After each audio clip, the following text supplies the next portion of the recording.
kapatid namin sa Panginoon.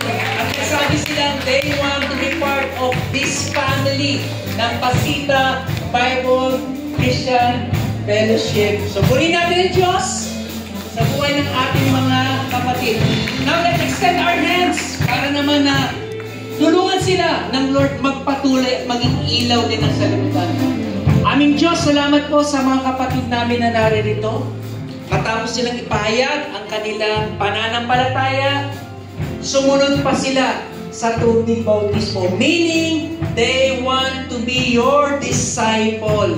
At kayo ang magpalakas sa kanila, magpakita ng iyong kapangyarihan. Na ikaw ang Diyos na nagbabago ng kanilang mga buhay. Salamat din po, Panginoon, sa kaligtasan na ibinigay mo sa bawat isa sa kanila.